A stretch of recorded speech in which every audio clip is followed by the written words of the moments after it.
C'est Mounia Flamand. Ah, c'est joli. Mounia Flamand. Oumani. Oumani. Oumani, ah, c'est joli aussi. Psychologue clinicienne. Donc, il est docteur en psychologie qui va nous parler d'un cas très intéressant.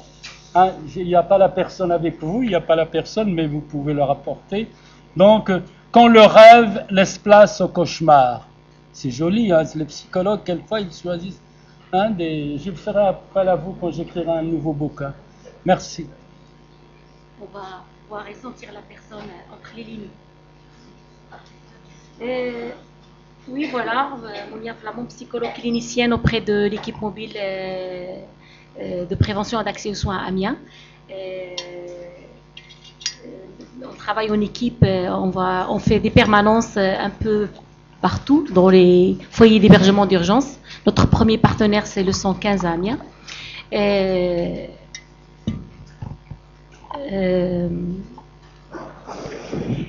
On rencontre des femmes et des hommes qui sont dans la grande, qui souffrent de la grande précarité.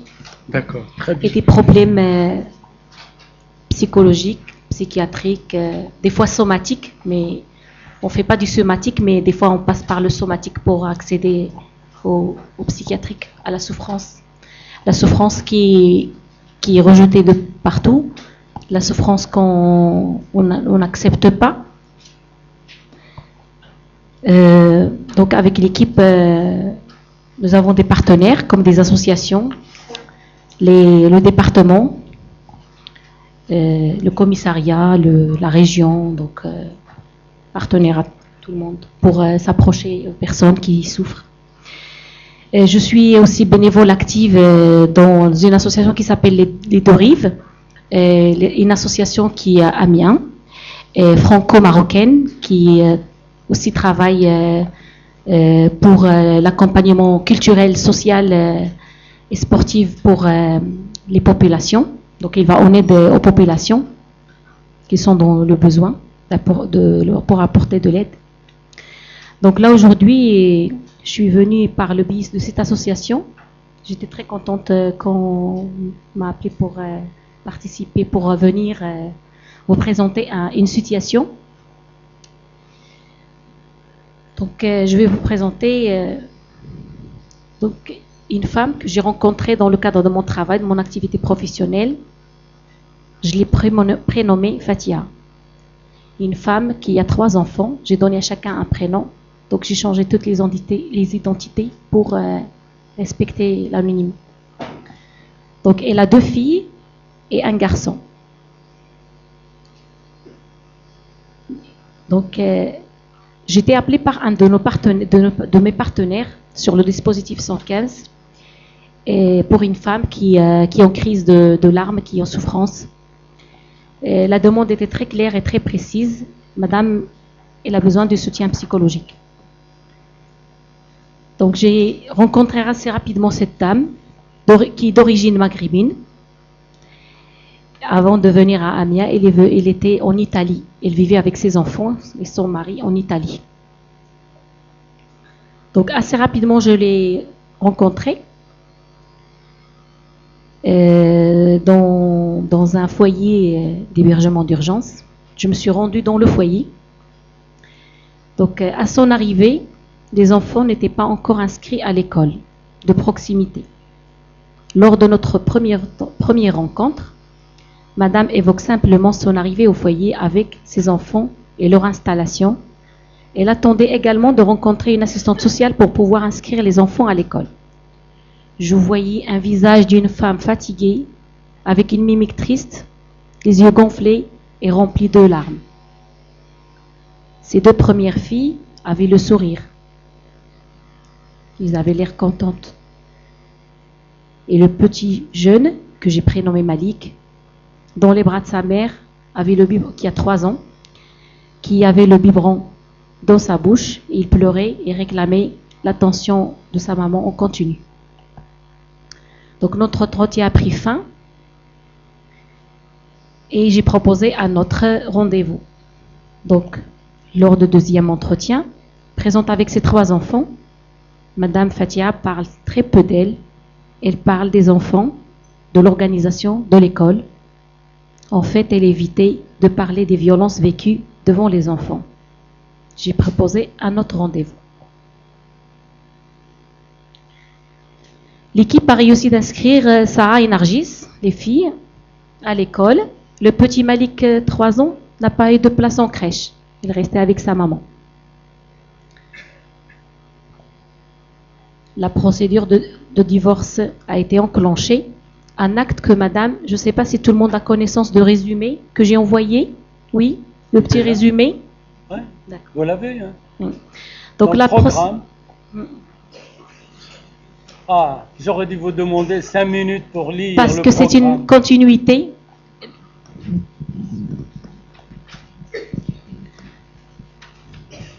Alors on vous envoie le programme et vous ne lisez pas. La procédure de divorce a été enclenchée. Un acte que madame n'accepte pas facilement. Elle n'accepte pas facilement cette procédure de divorce. Son mari est un cousin. Ce divorce n'engage pas que madame Fatia, car leur mariage est une affaire de famille, au pluriel. Un mariage arrangé. Ce n'est qu'au couple de décider. Les familles décident aussi. De plus, elle sait d'ores et déjà qu'elle devra refaire sa vie ici, qu'un retour au pays sera impossible. À notre 3e et 4e rencontre, madame Fatia ne parlait toujours pas des violences vécues. Je me souviens, peut-être même 5e rencontre et 6e rencontre. Elle évoque ce qu'il vivait au moment présent, des difficultés avec son garçon, avec les filles, à l'école. Elle a besoin de sevrer son enfant. Il a toujours le biberon. Le petit, il a perdu ses dents. Le médecin lui a dit le sucre de lait, il n'est pas bon pour les dents. Donc, le petit n'est pas encore propre. Et il ne parle pas encore. Je l'avais orienté vers la PMI.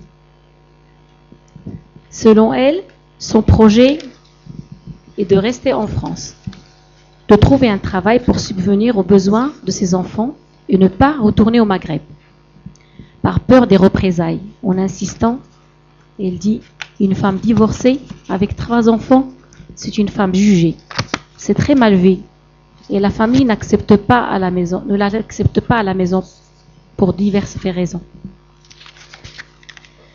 J'ai commencé à proposer des rendez-vous dans mon bureau pour la faire sortir de foyer à peu près. Madame Fatia venait 1 fois sur 2, mais s'excusait de ses absences. À chaque fois, en fait, elle ne vient pas, elle m'appelle au téléphone, elle s'excuse, elle veut un autre rendez-vous. J'ai suggéré d'espacer un peu plus les rendez-vous. Elle a adhéré et c'est montré régulière. 1 an passé, durant le suivi, donc je la voyais toujours 1 fois sur 7 semaines, voire 2 mois. Madame Fatia commence à s'exprimer sur les faits de violence. Il m'a parlé la première fois de ça. Il me disait, à mon arrivée du Maghreb, il m'avait dit, si je veux manger et me vêtir, je dois aller demander au secours catholique, l'équivalent en Italie de secours catholique. J'ai vécu l'enfer avec lui. Il avait les larmes aux yeux. C'est très dur de surmonter tout ça. Il travaille dans la maçonnerie, ponctuellement. Et nous, on n'a jamais vu 1 centime. Des fois, il gagne 550 € à la semaine, il va avec ses copains, il boit de l'alcool, des fois tous les soirs. Quand il rentre, c'est très tard dans la nuit, vers 4h, 5h, des fois 6h du matin. Il me réveille et il me demande de sortir de la chambre, en me faisant signer avec son doigt, et de venir dans la cuisine pour lui servir le repas. Lui, il mange, et moi, il m'oblige de rester debout durant son repas, et si je bouge, il me donne des coups de poing et des gifles.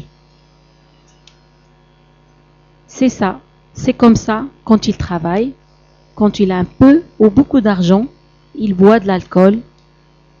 Ça a duré 5 ans.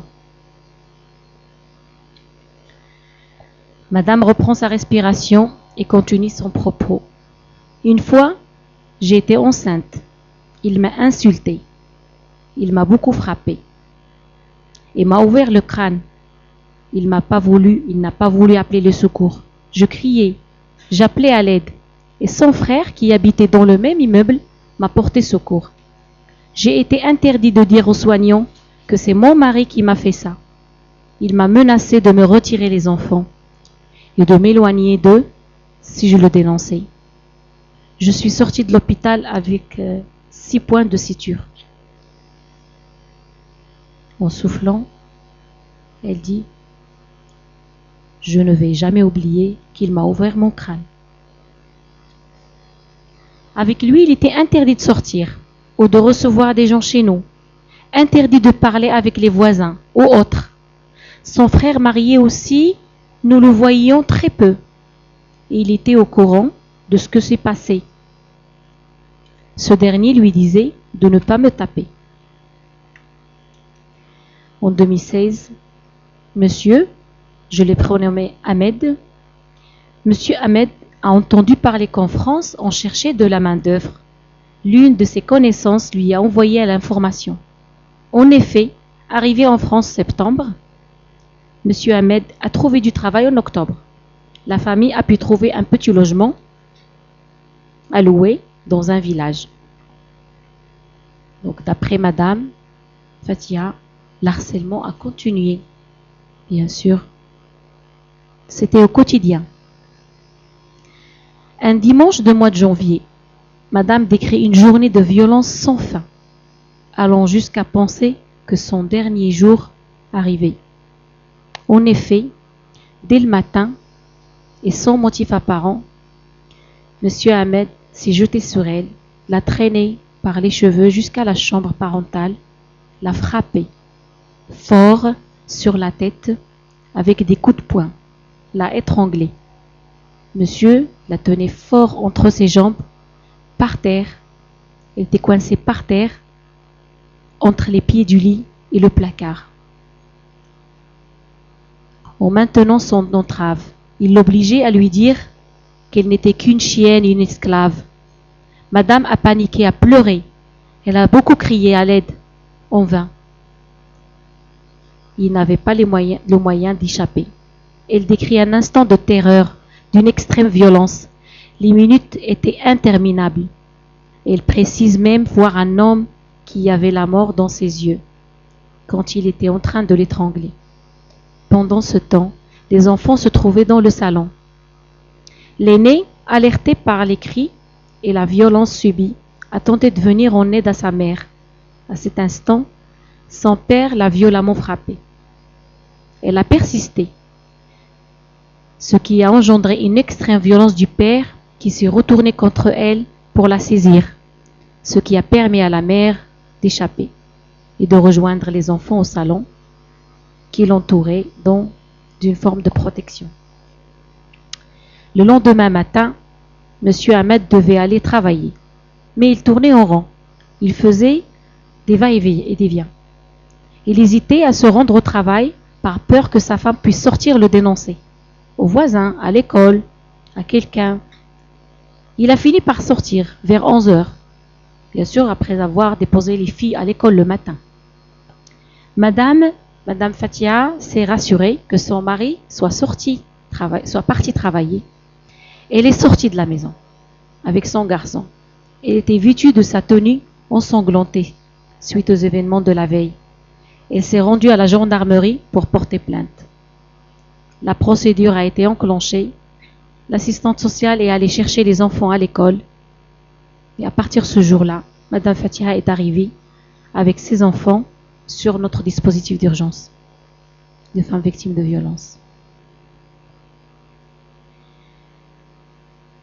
Pour conclure, donc dans cette situation de Madame Fatia, moi j'ai retenu beaucoup d'éléments qui sont très importants.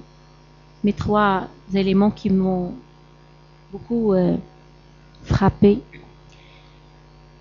En fait, au mariage, c'était un mariage arrangé, familial. C'était la famille de Marie, il est venu se présenter avec son cousin. En plus, c'est un cousin qui sont venus se présenter pour demander sa main. Et son père a accepté. Il vivait dans la précarité. Ils n'avaient pas les moyens. Pour son père, une bouche au moins, un ventre au moins, ça décharge la famille de moyens financiers, de subvenir aux besoins. Et en fait, il s'est trouvé devant un conflit de loyauté, un cousin, et c'est la famille qui a fait en sorte que ce cousin se présente. En plus, ce cousin, il travaille en Italie. Donc, d'aller en Italie, d'aller en Europe, c'est bien. Il n'a plus qu'à accepter ce mariage. Mais à l'arrivée, c'est passé ce qui est passé. Aujourd'hui, il en souffre énormément.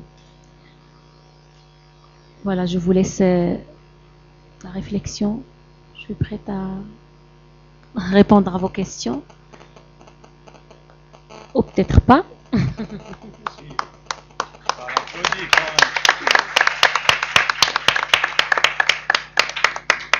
C'est un cas très intéressant, hein, je pense. C'est émouvant, hein. Mais ça arrive malheureusement. Voilà, 2-3 questions. Je laisse la place.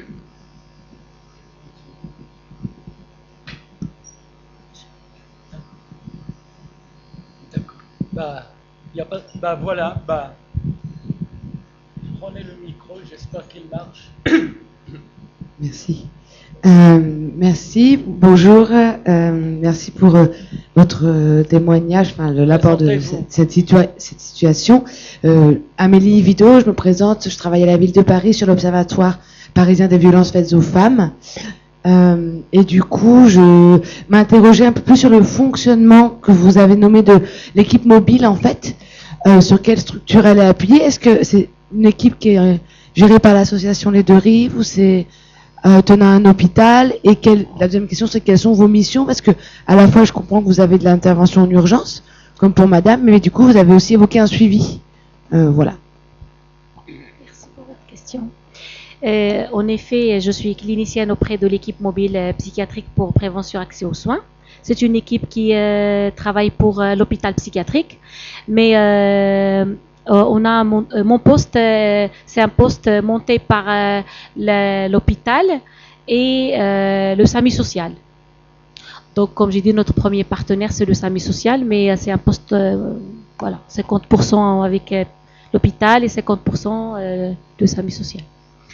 Voilà. Donc, nos missions, c'est aller vers les personnes qui sont dans le besoin. On travaille surtout pour les personnes qui sont dans la grande précarité, qui n'ont pas un accès aux soins, parce que accès aux soins, c'est-à-dire il faut avoir la sécurité sociale, etc. Donc dans notre équipe, n'a pas besoin de tout ça. Des personnes qui se trouvent dans les foyers d'hébergement, des personnes qui sont de passage, par exemple, dans le dispositif 115, ou des personnes qui sont là depuis des années, mais ils ne veulent pas adhérer à un projet de soins. Mais on répond quand même à la demande de ces personnes. Dans mon dispositif, je n'ai pas vocation à faire des suivis à long terme, mais il y a des personnes qui passent entre les lignes, parce que je trouve c'est très important de ne pas les laisser dans la nature, parce qu'il n'y a pas des dispositifs qui peuvent prendre en charge ces personnes-là, cette souffrance, qui peuvent les accueillir, les écouter, en attendant bien sûr une orientation.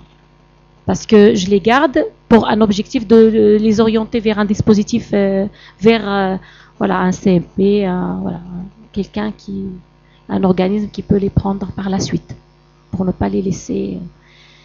Et voilà, j'espère que j'ai répondu à votre question.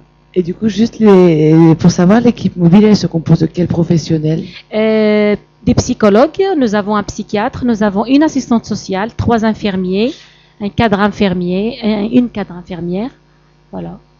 Nous sommes 9 personnes dans cette équipe. On est répartis sur différents foyers, on est répartis d'une façon réfléchie. On a un planning qui peut être modifiable n'importe quel moment, mais c'est réfléchi tout notre temps de travail, le temps de permanence, des maraudes. C'est réfléchi en équipe et on travaille en équipe. Déjà, les premières évaluations, en général, on les fait en binôme. Un infirmier psychologue, médecin psychiatre avec assistante sociale, etc. Voilà. D'autres questions? Au moins une. Sinon deux. Eh bien, Madame Lily Panga, venez, prenez ma place parce que